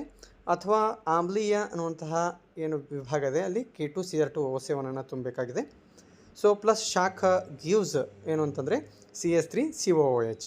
ಈ ಬಾಕ್ಸ್ದಲ್ಲಿ ಅಂದರೆ ಕೊನೆಯ ಬಾಕ್ಸಲ್ಲಿ CH3COOH ಅನ್ನು ತುಂಬಬೇಕಾಗುತ್ತೆ. ಸೊ ಇಲ್ಲಿ ನೀಡಿರ್ತಕ್ಕಂತಹ ಕ್ರಿಯಾಂಪು ಯಾವುದು ಅಂತಂದರೆ ಕಾರ್ಬಾಕ್ಸಿಲಿಕ್ ಆಮ್ಲದ. ಮುಂದಿನ ಪ್ರಶ್ನೆ 3 ಅಂಕಗಳ ಪ್ರಶ್ನೆ. ಕೆಳಗಿನ ಪ್ರಶ್ನೆಗಳಿಗೆ ಉತ್ತರಿಸಿರಿ. ತಾಮ್ರದ ವಿದ್ಯುತ್ ಪಿಚನೆಯ ಶುದ್ಧೀಕರಣವನ್ನು ತೋರಿಸಲು ಉಪಯೋಗಿಸುವ ಉಪಕರಣಗಳ ಜೋಡಣೆಯ ಚಿತ್ರವನ್ನು ಬರೆಯಿರಿ ಮತ್ತು ಕೆಳಗಿನ ಭಾಗಗಳನ್ನು ಗುರುತಿಸಿ ಅಂತಕ್ಕಂಥದ್ದು. ಸೊ ಚಿತ್ರವನ್ನು ಬಿಡಿಸಿ ಭಾಗಗಳನ್ನು ಗುರುತಿಸತಕ್ಕಂತಹ ಒಂದು ಪ್ರಶ್ನೆಯನ್ನು ಕೇಳಲಾಗಿದೆ. ಮುಂದಿನ ಪ್ರಶ್ನೆ, ಕೆಳಗಿನ ಕ್ರಿಯೆಗಳಿಗೆ ರಾಸಾಯನಿಕ ಸಮೀಕರಣಗಳನ್ನು ಬರೆಯಿರಿ ಅಂತಕ್ಕಂಥದ್ದು. ಮೊದಲದು, ಸುಟ್ಟ ಸುಣ್ಣವು ನೀರಿನೊಂದಿಗೆ ವರ್ತಿಸಿದೆ ಅನ್ನುವಂತಹ ಒಂದು ಹೇಳಿಕೆಯನ್ನು ನೀಡಲಾಗಿದೆ. ಸೊ ಇದಕ್ಕೆ ಸಂಬಂಧಪಟ್ಟಂತೆ ಬರತಕ್ಕಂತಹ ಸಮೀಕರಣ, ಸುಟ್ಟ ಸುಣ್ಣ ಇದರ ಸೂತ್ರ CaO ಮತ್ತು ನೀರು H2O. So CaO H2O ವರ್ತಿಸಿದಾಗ CaOH twice ಸಿಗುತ್ತದೆ. ಸೊ ಮುಂದಿನ ಒಂದು ಸಮೀಕರಣ, ತಾಮ್ರ ಸಲ್ಫೇಟ್ ದ್ರಾವಣದಲ್ಲಿ ಸತುವಿನ ಚೂರನ್ನು ಸೇರಿಸಿದೆ. ಸೊ ತಾಮ್ರದ ಸಲ್ಫೇಟ್ನ ಸೂತ್ರ CuSO4 ಮತ್ತು ಸತುವಿನ ಸೂತ್ರ ಸಂಕೇತ Zn. ಸೊ ಇವೆರಡು ವರ್ತಿಸಿದಾಗ ZnSO4 ಪ್ಲಸ್ Cu ಉತ್ಪತ್ತಿ ಆಗುತ್ತದೆ. ಸೊ ಇನ್ನು ಕೊನೆಯದಾಗಿರ್ತಕ್ಕಂತಹ ಹೇಳಿಕೆ ಏನಂತಂದರೆ, ಸೋಡಿಯಂ ಕ್ಲೋರೈಡ್ ದ್ರಾವಣವನ್ನು ಬೆಳ್ಳಿಯ ನೈಟ್ರೇಟ್ ದ್ರಾವಣಕ್ಕೆ ಸೇರಿಸಿದೆ. ಸೊ ಇದಕ್ಕೆ ಬರೀತಕ್ಕಂತಹ ಸೂತ್ರ ಸೋಡಿಯಂ ಕ್ಲೋರೈಡ್ ಅಂದರೆ NaCl. ಈ ದ್ರಾವಣಕ್ಕೆ ಬೆಳ್ಳಿಯ ನೈಟ್ರೇಟನ್ನು ಸೇರಿಸಿದಾಗಿದೆ ಅಂದರೆ AgNO3. NaCl plus AgNO3 gives AgCl plus NaNO3 sodium nitrate. So ಮುಂದಿನ ಪ್ರಶ್ನೆ ಅಥವಾ ಪ್ರಶ್ನೆ, ಕೆಳಗಿನ ಸಮೀಕರಣಗಳನ್ನು ಸರಿದೂಗಿಸಿ ಅಂತಕ್ಕಂಥದ್ದು. H2 ಪ್ಲಸ್ ಒಟ್ಟು ಗಿವ್ಸ್ H2O. ಇದನ್ನು ಸರಿದೂಗಿಸಿ ಬರೆದಾಗ 2H2 plus O2 gives 2H2O. ಅತಿ ಸರಳವಾಗಿರ್ತಕ್ಕಂತಹ ಒಂದು ಸಮೀಕರಣ. ಮುಂದಿನದಾಗಿ Na2CO3 plus HCl gives NaCl plus H2O plus CO2. So ಎರಡನೇ ಸಮೀಕರಣವನ್ನು ಸರಿದೂಗಿಸಲಾಗಿ Na2CO3 plus 2HCl gives 2NaCl plus H2O plus CO2. ಅದೇ ರೀತಿಯಾಗಿ ಮೂರನೇ ಸಮೀಕರಣ N2 plus H2 gives NH3. ಇದನ್ನು ಸರಿದೂಗಿಸಿದಾಗ N2 plus 3H2 gives 2NH3. So ಈ ರೀತಿಯಾಗಿ ಇದನ್ನು ಸಮೀಕರಣವನ್ನು ಸರಿದೂಗಿಸಬೇಕಾಗುತ್ತೆ. ಸೊ ಮುಂದಿನ ಪ್ರಶ್ನೆ 4 ಅಂಕಗಳ ಪ್ರಶ್ನೆ. NaOH CaOH ಟ್ವೈಸ್ H2 ಮತ್ತು Cl2 ವಸ್ತುಗಳನ್ನು ನಿಮಗೆ ನೀಡಲಾಗಿದೆ. ಇವುಗಳಲ್ಲಿ ಯಾವ ವಸ್ತುಗಳನ್ನು ಬಳಸಿಕೊಂಡು ನೀವು ಚಲವೆ ಪುಡಿಯನ್ನು ತಯಾರಿಸುವಿರಿ? ಚಲವೆ ಪುಡಿಯ ರಾಸಾಯನಿಕ ಹೆಸರು ಮತ್ತು ಅದರ ಒಂದು ಉಪಯೋಗವನ್ನು ಬರೆಯಿರಿ ಅನ್ನುವಂಥ ಪ್ರಶ್ನೆ ನೀಡಲಾಗಿದೆ. ಸೊ ತಾವು ಗಮನಿಸ್ತಾ ಇದ್ದೀರಿ, CaOH ಟ್ವೈಸ್ ಮತ್ತು Cl2 ಎರಡಗಳನ್ನು ಸೇರಿಸಲಾಗಿ ನಮಗೆ ಚಲವೆ ಪುಡಿ ದೊರೆಯುತ್ತದೆ. ಅಂದರೆ CaOH twice plus Cl2 gives CaOCl2. So ಈ ಚಲವೆ ಪುಡಿಯ ರಾಸಾಯನಿಕ ಹೆಸರು ಕ್ಯಾಲ್ಸಿಯಂ ಆಕ್ಸಿಕ್ಲೋರೈಡ್. ಇದರ ಒಂದು ಉಪಯೋಗವನ್ನು ನೋಡಲಾಗಿ ಚಲವೆ ಪುಡಿಯ ಒಂದು ಉಪಯೋಗ ನೀರನ್ನು ಕ್ರಿಮಿಮುಕ್ತಗೊಳಿಸಲು ಇದನ್ನು ಬಳಸುತ್ತಾರೆ. ಸೊ ಮುಂದಿನ ಪ್ರಶ್ನೆ, ನೀಲಿಟ್ಮಸ್ ಕಾಗದವನ್ನು ಉಪಯೋಗಿಸಿಕೊಂಡು ಒಂದು ದ್ರಾವಣವನ್ನು ಪ್ರತ್ಯಾಮ್ಲೀಯ ದ್ರಾವಣವೆಂದು ಹೇಗೆ ಗುರುತಿಸುವಿರಿ ಅನ್ನುವಂಥದ್ದು. ಸೊ ನೀಲಿಟ್ಮಸ್ ಕಾಗದವನ್ನು ಉಪಯೋಗಿಸಿಕೊಂಡ ದ್ರಾವಣದಲ್ಲಿ ನೀವು ನೀಲಿಟ್ಮಸ್ ಕಾಗದವನ್ನು ಅದ್ದಿದಾಗ ಸೊ ಆ ದ್ರಾವಣ ತನ್ನ ಬಣ್ಣವನ್ನು ಬದಲಾಯಿಸದೇ ಇದ್ದರೆ ಆ ಒಂದು ದ್ರಾವಣ ಪ್ರತ್ಯಾಮ್ಲೀಯ ದ್ರಾವಣ ಅಂಥೇಳಿ ನಾವು ಗುರುತಿಸಬಹುದು.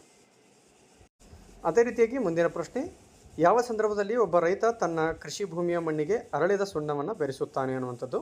ಸೊ ಯಾವಾಗ ಮಣ್ಣಿನ ಆಮ್ಲೀಯ pH ಮೌಲ್ಯ 7ಕ್ಕಿಂತ ಕಡಿಮೆ ಆಗಿರುತ್ತದೆ, ಆವಾಗ ರೈತ ತನ್ನ ಕೃಷಿ ಭೂಮಿಗೆ ಅರಳಿದ ಸುಣ್ಣವನ್ನು ಬೆರೆಸುತ್ತಾನೆ. ಯಾಕಂದರೆ ಅದನ್ನು ಪ್ರತ್ಯಾಮ್ಲೀಯ ಮಾಡುವಂತಹ ಅವಶ್ಯಕತೆ ಇರುತ್ತದೆ. ಸೊ ಮುಂದಿನ ಪ್ರಶ್ನೆ ಕೆಳಗಿನ ಪ್ರಶ್ನೆಗಳಿಗೆ ಉತ್ತರಿಸಿ 5 ಅಂಕಗಳ ಪ್ರಶ್ನೆ. ಪರ್ಯಾಪ್ತ ಮತ್ತು ಅಪರ್ಯಾಪ್ತ ಕಾರ್ಬನ್ ಸಂಯುಕ್ತಗಳ ನಡುವಿನ ಯಾವುದಾದರೂ 2 ವ್ಯತ್ಯಾಸಗಳನ್ನು ಬರೀರಿ ಅಂತಕ್ಕಂಥದ್ದು. ಸೊ ಪರ್ಯಾಪ್ತ ಕಾರ್ಬನ್ ಸಂಯುಕ್ತಗಳು ಏನಿರ್ತಾವೆ ಅಂತಂದ್ರೆ ಕಾರ್ಬನ್ ಮಧ್ಯೆ ಏಕಬಂಧ ಇರುತ್ತದೆ. ಅಪರ್ಯಾಪ್ತ ಕಾರ್ಬನ್ ಸಂಯುಕ್ತಗಳ ಮಧ್ಯೆ ಕಾರ್ಬನ್ ಮಧ್ಯೆ ದ್ವಿಬಂಧ ಅಥವಾ ತ್ರಿಬಂಧ ಇರುತ್ತದೆ. ಪರ್ಯಾಪ್ತ ಕಾರ್ಬನ್ ಸಂಯುಕ್ತಗಳು ಇವು ಕ್ರಿಯಾಶೀಲತೆ ತುಂಬ ಕಡಿಮೆ ಇರ್ತದೆ ಮತ್ತು ಅಪರ್ಯಾಪ್ತ ಕಾರ್ಬನ್ ಸಂಯುಕ್ತಗಳು ಇವುಗಳ ಕ್ರಿಯಾಶೀಲತೆ ಹೆಚ್ಚಾಗಿರುತ್ತದೆ. ಇನ್ನು ರಚನಾ ಸಮಂಗಿಗಳು ಎಂದರೇನು ಅನ್ನೋಂಥ ಪ್ರಶ್ನೆ ಇದೆ. ಅಣುಸೂತ್ರ ಒಂದೇ ಆಗಿದ್ದು ರಚನಾ ಸೂತ್ರಗಳು ಬೇರೆ ಬೇರೆ ಆಗಿರುವಂತಹ ಕಾರ್ಬನ್ ಸಂಯುಕ್ತಗಳಿಗೆ ರಚನಾ ಸಮಂಗಿಗಳು ಅಂತ ಕರೀತಾರೆ. ಬ್ಯೂಟಾನ್ ರಚನಾ ಸಮಂಗಿಗಳನ್ನು ಬರೆಯಿರಿ ಎನ್ನುವಂಥದ್ದು ಪ್ರಶ್ನೆ ನೀಡಲಾಗಿದೆ. ಸೊ 4 ಕಾರ್ಬನ್ ಪರಮಾಣುಗಳು ಇರ್ತವೆ. 4 ಕಾರ್ಬನ್ ಪರಮಾಣುಗಳು ಒಂದರ ಪಕ್ಕದಲ್ಲಿ ಒಂದು ಸರಣಿಯಲ್ಲಿ ಜೋಡಿಸಿ ಸೊ ಈ ರೀತಿ ಬರೆದ್ರೆ ಅದಕ್ಕೆ ಏನಂತೀವಿ ಅಂತಂದ್ರೆ ನಾರ್ಮಲ್ ಬ್ಯೂಟಾನ್, ಏನು ಬ್ಯೂಟಾನ್ ಅಂತ ಕರಿತೀವಿ. ಇನ್ನು ಐಸೋಬ್ಯೂಟಾನ್ ಯಾವ ರೀತಿ ಇರುತ್ತೆ ಅಂತಂದರೆ ಸೊ ಕಾರ್ಬನ್ ಕೆಳಗಡೆ ಒಂದು ಕಾರ್ಬನ್ ಇರುತ್ತೆ. ಸೊ ಇದಕ್ಕೆ ಎಲ್ಲವುಗಳಿಗೆ ಹೈಡ್ರೋಜನ್ನ ಸೇರಿಸಿದಾಗ ಏನು ಸಿಗುತ್ತೆ ಅದ ಐಸೋಬ್ಯೂಟೇನ್ ಇರುತ್ತೆ. ಈ ರೀತಿಯಾಗಿ ರಚನಾ ಸಮಂಗಿಗಳನ್ನು 2 ಬರಿಬೋದು. ಮಿಥೇನ್ ಅಣುವಿನ ಇಲೆಕ್ಟ್ರಾನ್ ಚುಕ್ಕಿ ರಚನೆಯನ್ನು ಬರೆಯಿರಿ ಅನ್ನುವಂಥದ್ದು. ಸೊ ಇದು ಭಾಳಷ್ಟು ಈಸಿಯಾಗಿದ್ದು ಇದನ್ನು ತಾವು ಬರೀಬಹುದಾಗಿದೆ.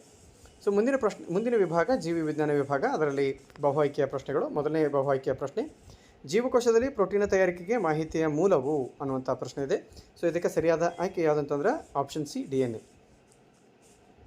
ಸೊ ನೆಕ್ಸ್ಟ್ ಕ್ವೆಶನ್, ರಕ್ತದಲ್ಲಿ ಸಕ್ಕರೆ ಮಟ್ಟ ಹೆಚ್ಚುವುದು ಇನ್ಸುಲಿನ್ ಹಾರ್ಮೋನ್ ಕಡಿಮೆ ಸ್ರವಿಕೆ. ಕುತ್ತಿಗೆ ಊದಿಕೊಳ್ಳುವುದು ಥೈರಾಕ್ಸಿನ್ ಹಾರ್ಮೋನ್ ಕಡಿಮೆ ಸ್ರವಿಕೆ ಆಗೋದು. ಆಪ್ಷನ್ ಎ ಇದು ಸರಿಯಾದ ಉತ್ತರ. ಸೊ ನೆಕ್ಸ್ಟ್ ಕ್ವೆಶನ್, ಸ್ಪೈರೋಗರದಲ್ಲಿ ಕಂಡುಬರುವ ಅಲೈಂಗಿಕ ಸಂತಾನೋತ್ಪತ್ತಿಯ ವಿಧ ಯಾವುದು ಅಂತ ಕೇಳಲಾಗಿದೆ. ಸೊ ಇದಕ್ಕೆ ಸರಿಯಾದ ಆಯ್ಕೆ ಯಾವುದಂತಂದರೆ ಆಪ್ಷನ್ ಡಿ ತುಂಡರಿಕೆ. ಸೊ ಮುಂದಿನ ಪ್ರಶ್ನೆ 1 ಅಂಕಗಳ ಪ್ರಶ್ನೆ, ಓಝೋನ್ ಪದರದ ಕಾರ್ಯವೇನು? ಸೊ ಸೂರ್ಯನಿಂದ ಬರತಕ್ಕಂತಹ ಅತಿ ನೇರಳಾತೀತ ಕಿರಣಗಳಿಂದ ನಮ್ಮ ಭೂಮಿಯ ಮೇಲಿರತಕ್ಕಂತಹ ಜೀವಜಂತುಗಳನ್ನು ರಕ್ಷಿಸುವುದೇ ಓಝೋನ್ ಪದರದ ಮುಖ್ಯ ಕಾರ್ಯವಾಗಿದೆ. ಸೊ ನರಕೋಶ ಎಂದರೇನು ಅನ್ನುವಂಥದ್ದು. ಸೊ ನರಕೋಶ ಅನ್ನುವಂಥದ್ದು ಸಂಜ್ಞೆಯನ್ನು ದೇಹದ ಒಂದು ಭಾಗದಿಂದ ಇನ್ನೊಂದು ಭಾಗಕ್ಕೆ ವರ್ಗಾವಣೆ ಮಾಡಲಿಕ್ಕೆ ಅಥವಾ ಪ್ರವಹಿಸಲಿಕ್ಕೆ ಸಹಾಯಕ ಆಗ್ತಕ್ಕಂತಹ ಒಂದು ಜೀವಕೋಶಕ್ಕೆ ನಾವು ನರಕೋಶ ಅಂಥೇಳಿ ಕರಿತೀವಿ. ದ್ಯುತಿ ಸಂಶ್ಲೇಷಣೆಯಲ್ಲಿ ಜರುಗುವ ಘಟನೆಗಳನ್ನು ಕೆಳಗೆ ನೀಡಲಾಗಿದೆ. ಈ ಘಟನೆಗಳನ್ನು ಸರಿಯಾದ ಕ್ರಮದಲ್ಲಿ ವ್ಯವಸ್ಥೆಗೊಳಿಸಿ ಅನ್ನುವಂಥ ಪ್ರಶ್ನೆ. ಸೊ ಒಂದನೇದು ಯಾವುದಪ್ಪ ಅಂತಂದ್ರೆ ಕ್ಲೋರೋಫಿಲ್ನಿಂದ ಬೆಳಕಿನ ಶಕ್ತಿ ಹೀರಿಕೆ, ಇದು ಒಂದನೇದು. ಆಮೇಲೆ ಬೆಳಕಿನ ಶಕ್ತಿಯು ರಾಸಾಯನಿಕ ಶಕ್ತಿಯಾಗಿ ಪರಿವರ್ತನೆ ಆಗಿದೆ, ಎರಡನೇದು. ಆಮೇಲೆ ನೀರಿನ ಅಣುಗಳು ಹೈಡ್ರೋಜನ್ ಮತ್ತು ಆಕ್ಸಿಜನ್ ಆಗುವುದು ಮೂರನೇದು. ಕಾರ್ಬನ್ ಡೈಆಕ್ಸೈಡ್ ಕಾರ್ಬೋಹೈಡ್ರೇಟ್ ಆಗಿ ಪರಿವರ್ತನೆ ಆಗುವುದು ನಾಲ್ಕನೇದು. ಸೊ ಈ ರೀತಿಯಾಗಿ ಇವುಗಳನ್ನು ಸರಿಯಾದ ಕ್ರಮದಲ್ಲಿ ಜೋಡಿಸಬೇಕು. ನೆಕ್ಸ್ಟ್ ಕ್ವೆಶನ್ 2 ಮಾರ್ಕ್ಸ್ ಕ್ವೆಶನು, ಒಂದು ಆಧಾರದ ಸುತ್ತ ಬಳ್ಳಿ ಸಸ್ಯಗಳ ಕುಡಿಗಳ ಬೆಳವಣಿಗೆಯನ್ನು ಆಕ್ಸಿನ್ಗಳು ಹೇಗೆ ಉತ್ತೇಜಿಸುತ್ತವೆ ಅನ್ನುವಂತಹ ಪ್ರಶ್ನೆ. ಸೊ ಇದ್ರ ಬಗ್ಗೆ ಆಲ್ರೆಡಿ ನಾವು ನಮ್ಮ ಹಳೆ ವಿಡಿಯೋಗಳಲ್ಲಿ ಚರ್ಚಿಸಿದ್ದೇವೆ. ಸೊ ನೆಕ್ಸ್ಟ್ ಕ್ವೆಶನ್ ಏನಂತಂದರೆ ಅಡ್ರಿನಾಲಿನ್ ರಕ್ತದಲ್ಲಿ ಸ್ರವಿಕೆ ಆದಾಗ ನಮ್ಮ ದೇಹ ಹೇಗೆ ಪ್ರತಿಕ್ರಿಯಿಸುತ್ತದೆ ಅನ್ನುವಂಥದ್ದು. ಸೊ ಯಾವಾಗ ಅಡ್ರಿನಾಲಿನ್ ಅಂತಕ್ಕಂತಹ ಒಂದು ಹಾರ್ಮೋನನ್ನು ಸ್ರವಿಸ್ತದೆ. ಸೊ ಅಡ್ರಿನಾಲಿನ್ ರಕ್ತದಲ್ಲಿ ಸ್ರವಿಕೆ ಆದಾಗ ನಮ್ಮ ದೇಹ ಅದಕ್ಕೆ ತಕ್ಕಂತೆ ಏನು ಮಾಡ್ತದೆ ಅಂತಂದ್ರೆ ಉಸಿರಾಟದ ವೇಗ ಹೆಚ್ಚಾಗುತ್ತದೆ, ಹೃದಯದ ಬಡಿತ ಹೆಚ್ಚಾಗುತ್ತದೆ, ಹೃದಯವು ರಕ್ತವನ್ನು ಪಂಪ್ ಮಾಡಿ ದೇಹದ ಸ್ನಾಯುಗಳಿಗೆ ಅದನ್ನು ಸಾಗಣೆ ಮಾಡ್ತದೆ. ಸೊ ಆವಾಗ ಸ್ನಾಯುಕೋಶಗಳಲ್ಲಿ ಶಕ್ತಿಯ ಪ್ರಮಾಣ ಹೆಚ್ಚಾಗಿ ಸೊ ಆಕ್ಸಿಜನ್ ಸಹ ಅಲ್ಲಿ ಹೋಗಿ ಕಾಲುಗಳಲ್ಲಿರ್ತಕ್ಕಂತಹ ಗ್ಲೂಕೋಸ್ ಆಕ್ಸಿಜನ್ನ ಸಹಾಯದಿಂದ ವಿಭಜಿಸಲ್ಪಟ್ಟು ಶಕ್ತಿ ಉತ್ಪಾದನೆಯಾಗಿ ನಮ್ಮ ದೇಹವು ಎಲ್ಲ ರೀತಿಯ ಸಮಸ್ಯೆಗಳಿಗೆ ಅಥವಾ ಎಲ್ಲ ರೀತಿಯ ಗೊಂದಲಗಳಿಗೆ ಮತ್ತು ತುರ್ತು ಪರಿಸ್ಥಿತಿಗೆ ಸಜ್ಜಾಗ್ತದೆ ಅನ್ನುವಂಥದ್ದನ್ನು ನಾವಿಲ್ಲಿ ಬರೀಬಹುದು. ಸೊ ನೆಕ್ಸ್ಟ್ ಕ್ವೆಶನ್, ಹಾವು, ಕಪ್ಪೆ, ಹುಲ್ಲು ಮತ್ತು ಮಿಡತೆ ಈ ಜೀವಿಗಳನ್ನು ಬಳಸಿಕೊಂಡು ಒಂದು ಆಹಾರ ಸರಪಳಿಯನ್ನು ರಚಿಸಿ ಈ ಆಹಾರ ಸರಪಳಿಯಲ್ಲಿ ಹಾನಿಕಾರಕ ರಾಸಾಯನಿಕ ಸಂಗ್ರಹವು ಯಾವ ಜೀವಿಯಲ್ಲಿ ಹೆಚ್ಚಾಗಿರುತ್ತದೆ ಅನ್ನುವಂತಹ ಪ್ರಶ್ನೆ. ಸೊ ಹಾಗಾದರೆ ಆಹಾರ ಸರಪಳಿಯನ್ನು ರಚಿಸೋಣ. ಮೊದಲೇದು ಹಾವು, ಕಪ್ಪೆ, ಹುಲ್ಲು, ಮಿಡತೆ. ಮೊದಲೇದು ಹುಲ್ಲು, ಆಮೇಲೆ ಮಿಡತೆ ಆದಮೇಲೆ ಕಪ್ಪೆ ಆದಮೇಲೆ ಹಾವು. ಸೊ ಈ ರೀತಿಯಾಗಿ ನಾವು ಅದನ್ನು ರಚಿಸ್ಬೋದು. ಈ ಆಹಾರ ಸರಪಳಿಯಲ್ಲಿ ಹಾನಿಕಾರಕ ರಾಸಾಯನಿಕಗಳ ಸಂಗ್ರಹವು ಯಾವ ಜೀವಿಗಳಲ್ಲಿ ಹೆಚ್ಚಾಗಿರುತ್ತದೆ ಅಂತಂದರೆ ಹಾವು ಈ ಜೀವಿಯಲ್ಲಿ ಹೆಚ್ಚಾಗಿರುತ್ತದೆ. ಸೊ ಮುಂದಿನ ಪ್ರಶ್ನೆ, ಶಲಾಕಾರದ ಮೇಲೆ ಪರಾಗದ ಮೊಳೆಯುವಿಕೆಯನ್ನು ತೋರಿಸುವ ಚಿತ್ರವನ್ನು ಬರೆಯಿರಿ ಅಂತಕ್ಕಂಥದ್ದು ವೆರಿ ಈಸಿಯಾಗಿರತಕ್ಕಂಥ ಕ್ವಶನ್ನು. ಸೊ ಇದನ್ನು ನೀವು ತೆಗಿಬೋದು. ಇನ್ನು ಮುಂದಿನ ಪ್ರಶ್ನೆ, ಕೆಳಗಿನ ಪ್ರಶ್ನೆಗಳಿಗೆ ಉತ್ತರಿಸಿ. ಮಾನವನ ಜೀರ್ಣನಾಳದಲ್ಲಿ ಕೆಳಗಿನ ಕಿಣ್ವಗಳ ಪಾತ್ರವೇನು ಅಂತಕ್ಕಂಥದ್ದು. ಸೊ ಟ್ರಿಪ್ಸಿನ್ ಅಂತಕ್ಕಂತಹ ಕಿಣ್ವ ಏನು ಮಾಡ್ತದೆ ಅಂತಂದರೆ ಆಹಾರದಲ್ಲಿರ್ತಕ್ಕಂತಹ ಪ್ರೋಟೀನನ್ನು ಜೀರ್ಣಿಸಲಿಕ್ಕೆ ಸಹಾಯ ಮಾಡಿದರೆ, ಅಮೈಲೇಸ್ ನಮ್ಮ ದೇಹದಲ್ಲಿರ್ತಕ್ಕಂಥ ಪಿಷ್ಟ ಅಥವಾ ಕಾರ್ಬೋಹೈಡ್ರೇಟ್ ಆಗ್ತ ಆಹಾರ ಪದಾರ್ಥಗಳನ್ನ ಮಾಲ್ಟೋಸ್ ಆಗಿ ಪರಿವರ್ತಿಸಲಿಕ್ಕೆ ಮತ್ತು ಸರಳ ಗ್ಲೂಕೋಸ್ ಆಗಿ ಪರಿವರ್ತಿಸಲಿಕ್ಕೆ ಸಹಾಯ ಮಾಡ್ತದೆ. ಆಮೇಲೆ ಲೈಪೇಸ್ ಏನು ಮಾಡ್ತದಪ್ಪ ಅಂತಂದರೆ ಇದು ದೊಡ್ಡ ದೊಡ್ಡ ಕೊಬ್ಬಿನ ಕಣಗಳನ್ನು ಚಿಕ್ಕ ಚಿಕ್ಕ ಕೊಬ್ಬಿನ ಕಣಗಳಾಗಿ ಪರಿವರ್ತಿಸುತ್ತದೆ. ಕೆಳಗಿನ ಹೇಳಿಕೆಗಳನ್ನು ಸಮರ್ಥಿಸಿ ಅಂತಕ್ಕಂಥದ್ದು. ಲೈಂಗಿಕ ರೀತಿಯ ಸಂತಾನೋತ್ಪತ್ತಿಯು ಹೆಚ್ಚು ಭಿನ್ನತೆಗಳನ್ನು ಉಂಟು ಮಾಡುತ್ತದೆ ಏಕೆ ಅನ್ನುವಂಥದ್ದು.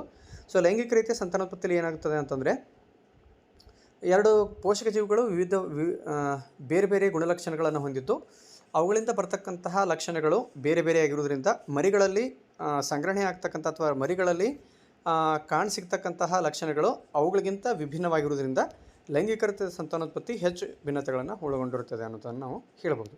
ಇನ್ನು ಸ್ತ್ರೀಯು ಗರ್ಭಾಶಯದಲ್ಲಿ ಭ್ರೂಣದ ಬೆಳವಣಿಗೆ ಜರಾಯುವಿನ ಪಾತ್ರ ಮಹತ್ವದಾಗಿದೆ ಹೇಗೆ ಅಂತಕ್ಕಂಥ ಪ್ರಶ್ನೆಯನ್ನು ಕೇಳಲಾಗಿದೆ. ಸೊ ಜರಾಯುವು ತಾಯಿ ಮತ್ತು ಮಗುವಿಗೆ ಇರತಕ್ಕಂತಹ ಒಂದು ಸಂಬಂಧವನ್ನು ಕಲ್ಪಿಸ್ತದದು. ಸೊ ಜರಾಯು ಏನು ಮಾಡ್ತದೆ ಅಂತಂದರೆ ತಾಯಿಯು ಸೇವಿಸಿರತಕ್ಕಂತಹ ಆಹಾರದಲ್ಲಿರ್ತಕ್ಕಂತಹ ಪೋಷಕಾಂಶಗಳನ್ನು ಮಗುವಿಗೆ ವರ್ಗಾವಣೆ ಮಾಡೋದು ಮತ್ತು ಮಗುವಿನಲ್ಲಿ ಉತ್ಪತ್ತಿಯಾಗಿರ್ತಕ್ಕಂತಹ ತ್ಯಾಜ್ಯಗಳನ್ನು ತಾಯಿಯ ಮೂಲಕ ಜರಾಯುವಿನ ಮೂಲಕ ತಾಯಿಗೆ ವರ್ಗಾಯಿಸಿ ತಾಯಿಯಿಂದ ವಿಸರ್ಜನಾ ವಸ್ತುವನ್ನು ಹೊರಹಾಕಲಿಕ್ಕೆ ಈ ಜರಾಯು ಮಹತ್ವದ ಪಾತ್ರವನ್ನು ವಹಿಸುತ್ತದೆ ಅನ್ನುವಂಥದ್ದು. ಇನ್ನು ನೆಕ್ಸ್ಟ್ ಕ್ವೆಶನ್ ಏನಂತಂದರೆ ಸ್ತ್ರೀಯಲ್ಲಿ ಋತುಚಕ್ರವು ಹೇಗೆ ಉಂಟಾಗುತ್ತದೆ ಅನ್ನುವಂಥದ್ದು. ಸೊ ಸ್ತ್ರೀಯರಲ್ಲಿ ಏನಾಗುತ್ತೆ ಅಂತಂದರೆ ಪ್ರತಿ ತಿಂಗಳು ಒಂದು ಅಂಡಾಶಯದಿಂದ ಅಂಡಾಣು ಉತ್ಪತ್ತಿ ಆಗ್ತದೆ.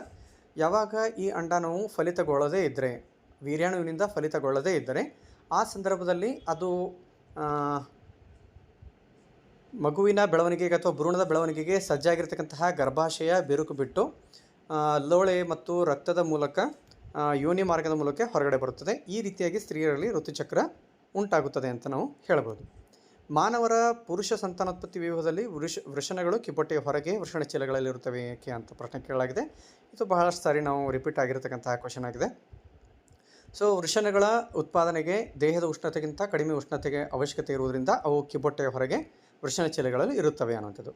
ಇನ್ನು ಮಾನವನ ಮಿದುಳಿನ ರಚನೆಯನ್ನು ತೋರಿಸುವ ಚಿತ್ರವನ್ನು ಬರೆಯಿರಿ. ವೆರಿ ಈಸಿ ಆಗಿರತಕ್ಕಂಥದ್ದು ಮತ್ತು ನಾವು ಆಲ್ರೆಡಿ ನಿನ್ನೆ ಒಂದು ವಿಡಿಯೋದಲ್ಲಿ ನಾನು ಹೇಳಿದ್ದೆ ಮಿದುಳಿನ ಚಿತ್ರ ಅಥವಾ ನ್ಯಾಫ್ರಾನ್ ಚಿತ್ರ ಅಂತ ಹೃದಯದ ಚಿತ್ರ, ಈ 3 ಚಿತ್ರಗಳಲ್ಲಿ 3 ಅಂಕಗಳಿಗೆ ಕೇಳ್ತಾರೆ ಅಂಥೇಳಿ. ಸೊ ನೆಕ್ಸ್ಟ್ ಕ್ವೆಶನ್ ಏನಂತಂದರೆ ದುಂಡನೆಯ ಹಸಿರು ಬಣ್ಣದ ಬೀಜಗಳನ್ನು ಉತ್ಪಾದಿಸುವ ಬಟಾಣಿ ಸಸ್ಯಗಳನ್ನು ಸುಕ್ಕಾದ ಹಳದಿ ಬೀಜಗಳನ್ನು ಉತ್ಪಾದಿಸುವ ಬಟಾಣಿ ಸಸ್ಯವನ್ನು ಸಂಕಲನಗೊಳಿಸಿದೆ. F2 ಪೀಳಿಗೆಯ ಫಲಿತಾಂಶವನ್ನು ಚಕ್ರ ಬೋರ್ಡ್ನ ಸಹಾಯದಿಂದ ತೋರಿಸಿ ಮತ್ತು ಸಸ್ಯಗಳ ವಿಧಗಳ ಅನುಪಾತವನ್ನು ಬರೆಯಿರಿ ಅಂತಕ್ಕಂಥದ್ದು. ಸೊ ಇಲ್ಲಿ ಕ್ಯಾಪಿಟಲ್ R ಕ್ಯಾಪಿಟಲ್ Y ಇವುಗಳಿಂದ ದೊರೆತಕ್ಕಂತಹ ಲಿಂಗಾಣುಗಳು ಯಾವಪ್ಪ ಅಂತಂದರೆ ಮೊದಲೇದ್ದು ಕ್ಯಾಪಿಟಲ್ R ಸ್ಮಾಲ್ y, ಆಮೇಲೆ ಹಳದಿ ಬಣ್ಣದ ಬೀಜಗಳಿಂದ ದೊರೆತಕ್ಕಂತಹ ಲಿಂಗಾಣುಗಳು ಯಾವಂತ ಅಂದರೆ ಸ್ಮಾಲ್ r ಕ್ಯಾಪಿಟಲ್ Y. ಸೊ ಎರಡನ್ನು ಸಂಕಲನಗೊಳಿಸಿದಾಗ capital R capital Y small y ದೊರೆಯುತ್ತೆ. ಇವುಗಳನ್ನು ಸ್ವಕೀಯ ಪರಾಗಸ್ಪರ್ಶಕ್ಕೆ ಒಳಪಡಿಸಿದಾಗ capital R capital Y, capital R small Y, small R capital Y ಮತ್ತು ಸ್ಮಾಲ್ ಆರ್ ಸ್ಮಾಲ್ ವೈ ಅಂತಕ್ಕಂತಹ ಲಿಂಗಾಣುಗಳು ದೊರೆಯುತ್ತವೆ. ಇವುಗಳನ್ನು ಸ್ವಕೀಯ ಪರಾಗಸ್ಪರ್ಶಕ್ಕೆ ಒಳಪಡಿಸಿದಾಗ ದೊರೆತಕ್ಕಂತಹ ಜೀನ್ ನಮೂನೆ ಅನುಪಾತ 9:3:3:3:1. ಸೊ ಈ ರೀತಿಯಾಗಿ ನಾವು ಅದನ್ನು ಬಿಡಿಸ್ಬೇಕಾಗತ್ತೆ. ಸೊ ಇದ್ರ ಬಗ್ಗೆ ಆಲ್ರೆಡಿ ನಾವು ನಮ್ಮ ಹಳೆಯ ವಿಡಿಯೋಗಳಲ್ಲಿ ನಮಗೆ ತೋರಿಸಿದ್ದೀವಿ. ಮಾನವರಲ್ಲಿ ಮಗುವೊಂದರ ಲಿಂಗ ನಿರ್ಧರಣೆ ಆಗುವಿಕೆಯನ್ನು ವಿವರಿಸಿ ಅಂತಕ್ಕಂಥದ್ದು. ಸೊ ತಂದೆಯಲ್ಲಿ ಇರ್ತಕ್ಕಂತಹ ವರ್ಣತಂತುಗಳು ಎಕ್ಸ್ ಮತ್ತು ವಾಯ್ಗಳು, ತಾಯಿಯಲ್ಲಿರ್ತಕ್ಕಂತಹ ವರ್ಣತಂತುಗಳು ಎಕ್ಸ್ ಅಂತಕ್ಕಂಥ ವರ್ಣತಂತುಗಳು ಇರ್ತವೆ. ಯಾವಾಗ ಲಿಂಗಾಣುಗಳಾಗುತ್ತವೆ ಆ ಲಿಂಗಾಣುಗಳಾಗುವ ಸಂದರ್ಭದಲ್ಲಿ ತಂದೆಯಲ್ಲಿರ್ತಕ್ಕಂತಹ ಎಕ್ಸ್ ವರ್ಣತಂತು ಒಂದು ವೀರ್ಯಾಣುವಿನಲ್ಲಿ ಬಂದರೆ ಇನ್ನೊಂದು ವರ್ಣತಂತು ಮತ್ತೊಂದು ವೀರ್ಯಾಣು ವೈ ವೀರ್ಯಾಣು ಏನಾಗುತ್ತೆ, ವೈ ವರ್ಣತಂತು ಇನ್ನೊಂದು ವೀರ್ಯಾಣುವಿಗೆ ಪ್ರವೇಶವಾಗುತ್ತದೆ. ಆದರೆ ತಾಯಿಯಿಂದ ಬರ್ತಕ್ಕಂತಹ ಅಂಡಾಣು ಏನಿದೆ ಅದು ಕೇವಲ ಒಂದೇ ಒಂದು ಎಕ್ಸ್ ಅಂತಕ್ಕಂಥ ವರ್ಣತಂತುವನ್ನು ಹೊಂದಿದ್ದು, ಯಾವಾಗ ಎಕ್ಸ್ ಅನ್ನುವಂತಹ ವೀರ್ಯಾಣು ತಾಯಿಯ ಎಕ್ಸ್ ಅಂತಕ್ಕಂತಹ ಅಂಡಾಣುವಿನೊಂದಿಗೆ ಸಂಯೋಗ ಹೊಂದದ, ಸೊ ಆವಾಗ ಅದು ಹೆಣ್ಣು ಮಗುವಿನ ಜನನವಾಗುತ್ತದೆ. ಅದೇ ರೀತಿಯಾಗಿ ತಂದೆಯ ವೈ ವರ್ಣತಂತುವನ್ನು ಹೊಂದಿರತಕ್ಕಂತಹ ವೀರ್ಯಾಣು ತಾಯಿಯ ಎಕ್ಸ್ ಅನ್ನುವಂತಹ ಅಂಡಾಣುವಿನೊಂದಿಗೆ ಸಂಯೋಗ ಹೊಂದಿದಾಗ ಗಂಡು ಮಗುವಿನ ಜನನವಾಗುತ್ತದೆ. ಈ ರೀತಿಯಾಗಿ ಮಾನವರಲ್ಲಿ ಮಗುವೊಂದರ ಲಿಂಗ ನಿರ್ಧರಿಕೆ ಆಗ್ತದೆ ಅನ್ನುವಂಥದ್ದು. ಜೀವಿಗಳಲ್ಲಿ ಗುಣಗಳನ್ನು ಪ್ರಬಲ ಅಥವಾ ದುರ್ಬಲ ಎಂದು ಹೇಗೆ ತೀರ್ಮಾನಿಸಬಹುದು ಅನ್ನುವಂಥದ್ದು. ಸೊ ಯಾವಾಗ ಯಾವುದೇ ಒಂದು ಲಕ್ಷಣಕ್ಕೆ ಸಂಬಂಧಪಟ್ಟಂತೆ ಎರಡು ವರ್ಣತಂತುಗಳಿರ್ತವೆ ಅಥವಾ ಎರಡು ಜೀನ್ಗಳಿರುತ್ತವೆ ಅಥವಾ ಎರಡು ಅಂಶಗಳಿರುತ್ತವೆ ಅಂತ ಹೇಳ್ಬೋದು. ಸೊ ಆ ಅಂಶಗಳಲ್ಲಿ ಒಂದು ಪ್ರಬಲ ಮತ್ತೊಂದು ದುರ್ಬಲವಾಗಿರ್ತದೆ.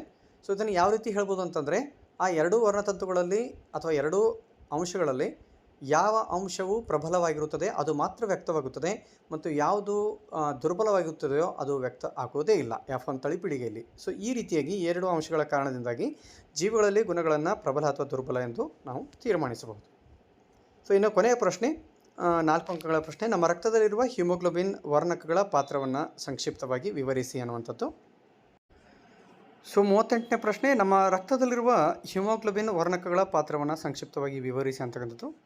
ಸೊ ಹಿಮೋಗ್ಲೋಬಿನ್ ನಮ್ಮ ದೇಹದಲ್ಲಿರ್ತಕ್ಕಂತಹ ಒಂದು ವರ್ಣಕವಾಗಿದ್ದು, ಇದು ಅತಿ ಮುಖ್ಯವಾಗಿ ನಮ್ಮ ಶ್ವಾಸಕೋಶದ ಸಹಾಯದಿಂದ ನಾವು ದೇಹದೊಳಗಡೆ ಏನು ಆಕ್ಸಿಜನನ್ನು ಒಳಗಡೆ ತೆಗೆದುಕೊಂಡಿರ್ತೀವಿ, ಅಲ್ಲಿಂದ ಗಾಳಿಗೂಡುಗಳಿಗೆ ಬಂದಿರತಕ್ಕಂತಹ ಆಕ್ಸಿಜನನ್ನು ನಮ್ಮ ದೇಹದ ವಿವಿಧ ಭಾಗಗಳಿಗೆ ಸಾಗಿಸಲಿಕ್ಕೆ ಸಹಾಯಕಾರಿಯಾಗತಕ್ಕಂತಹ ಒಂದು ವರ್ಣಕವೇ ಹಿಮೋಗ್ಲೋಬಿನ್ ಆಗಿದೆ. ಈ ಹಿಮೋಗ್ಲೋಬಿನ್ ಶ್ವಾಸಕೋಶಗಳಿಂದ ಆಕ್ಸಿಜನನ್ನು ಪಡೆದುಕೊಂಡು ಜೀವಕೋಶಗಳಿಗೆ ಹೋಗಿ ಅದನ್ನು ವರ್ಗಾವಣೆ ಮಾಡ್ತದೆ. ಅದೇ ರೀತಿಯಾಗಿ ಜೀವಕೋಶಗಳಲ್ಲಿ ಇರತಕ್ಕಂತಹ ಕಾರ್ಬನ್ ಡೈಆಕ್ಸೈಡನ್ನು ಮರಳಿ ಪಡೆದುಕೊಂಡು ಅದನ್ನು ಮತ್ತೆ ಮರಳಿ ಶ್ವಾಸಕೋಶದ ಗಾಳಿಗೂಡುಗಳಿಗೆ ವರ್ಗಾವಣೆ ಮಾಡ್ತಕ್ಕಂತಹ ಕೆಲಸವನ್ನು ಈ ಹಿಮೋಗ್ಲೋಬಿನ್ ಮಾಡ್ತದೆ. ಸೊ ಈ ರೀತಿಯಾಗಿ ನಮ್ಮ ರಕ್ತದಲ್ಲಿ ಹಿಮೋಗ್ಲೋಬಿನ್ ತನ್ನ ಪಾತ್ರವನ್ನು ನಿರ್ವಹಣೆ ಮಾಡ್ತದೆ. ಇನ್ನು ನೆಕ್ಸ್ಟ್ ಕ್ವೆಶ್ಚನ್ ಏನಂತಂದರೆ, ಸಸ್ಯಗಳಲ್ಲಿ ಕಂಡುಬರುವ ವಿವಿಧ ವಿಸರ್ಜನಾ ತಂತ್ರಗಳು ಯಾವುವು ಅನ್ನುವಂಥದ್ದು. ಸಸ್ಯಗಳು ತಮ್ಮ ವಿಸರ್ಜನಾ ತಂತ್ರಗಳನ್ನು ಬಳಸ್ತವೆ. ಅವು ಏನಪ್ಪ ಅಂತಂದ್ರೆ, ಒಣಗಿದ ಎಲೆಗಳನ್ನು ಉದುರಿಸುವುದು, ಹೆಚ್ಚಿನ ನೀರನ್ನು ಸಸ್ಯದ ಎಲೆಯ ಭಾಗಗಳಿಂದ ಬಾಷ್ಪ ವಿಸರ್ಜನೆ ಮಾಡುವಂತಹ ಕೆಲಸವನ್ನು ಮಾಡ್ತವೆ. ಆಮೇಲೆ ಸಸ್ಯ ತ್ಯಾಜ್ಯ ಪದಾರ್ಥಗಳು ಜೀವಕೋಶದ ರಸಾಯನಗಳಲ್ಲಿ ಸಂಗ್ರಹವಾಗಿರ್ತವೆ. ಅದರ ಜೊತೆಗೆ ಎಲೆಗಳನ್ನು ಉದುರಿಸುವುದರ ಮೂಲಕ ಇವು ತ್ಯಾಜ್ಯಗಳನ್ನು ಹೊರಹಾಕುತ್ತವೆ. ಆಮೇಲೆ ವಿಶೇಷವಾಗಿ ಹಳೆಯ ಎಕ್ಸಾಲಮ್ಗಳಲ್ಲಿ ತ್ಯಾಜ್ಯ ಪದಾರ್ಥಗಳು ರಾಳು ಮತ್ತು ಅಂಟುಗಳ ರೂಪದಲ್ಲಿ ಸಂಗ್ರಹವಾಗುತ್ತವೆ. ಸಸ್ಯಗಳು ತಮ್ಮ ಸುತ್ತಲಿನ ಮಣ್ಣಿನಲ್ಲಿ ಕೂಡ ಕೆಲವು ತ್ಯಾಜ್ಯಗಳನ್ನು ವಿಸರ್ಜನೆ ಮಾಡುತ್ತವೆ. ಸೊ ಈ ರೀತಿಯಾಗಿ ಸಸ್ಯಗಳಲ್ಲಿ ವಿವಿಧ ವಿಸರ್ಜನಾ ತಂತ್ರಗಳ ಮೂಲಕ ಸಸ್ಯಗಳು ತಮ್ಮ ವಿಸರ್ಜನಾ ವಸ್ತುಗಳನ್ನು ಹೊರಹಾಕುತ್ತವೆ ಅನ್ನೋಂಥದ್ದು. ಸೊ ಮುದ್ದು ಮಕ್ಕಳೇ, ಇಲ್ಲಿವರೆಗೆ ನಾವು ಇವತ್ತು ನಡೆದಿರತಕ್ಕಂತಹ ವಿಜ್ಞಾನ ವಾರ್ಷಿಕ ಪರೀಕ್ಷೆಯ ಮಾದರಿ ಉತ್ತರಗಳನ್ನು ಅಭ್ಯಾಸ ಮಾಡಿದ್ವಿ. ಸೊ ಬಹಳಷ್ಟು ವೇಗವಾಗಿ ಈ ಒಂದು ವಿಡಿಯೋನ ಮಾಡಬೇಕಾಗಿರೋದ್ರಿಂದ ನಾನು ಹೈಲೈಟ್ ಇರತಕ್ಕಂತಹ ಆನ್ಸರ್ಸ್ಗಳನ್ನು ಮಾತಾಡಿದ್ದೇನೆ. ಸೊ ಡೀಟೇಲಾಗಿ ಇನ್ನು ಮುಂದಿನ ವಿಡಿಯೋಗಳಲ್ಲಿ ನಾನು ಮತ್ತೆ ಅದು ಡೀಟೇಲಾಗಿ ಯಾವ ರೀತಿಯಾಗಿ ಆನ್ಸರ್ಸ್ಗಳನ್ನು ಬರೆಯೋದು ಅಂತ ಹೇಳ್ತೇನೆ. ಸೊ ಅಲ್ಲಿವರೆಗೆ ಮುಂದಿನ ವಿಡಿಯೋದಲ್ಲಿ ನೀವು ಮತ್ತೆ ಭೇಟಿಯಾಗೋಣ. ಅಲ್ಲಿವರೆಗೆ ಟೇಕ್ ಕೇರ್, ಬಾಯ್ ಬಾಯ್.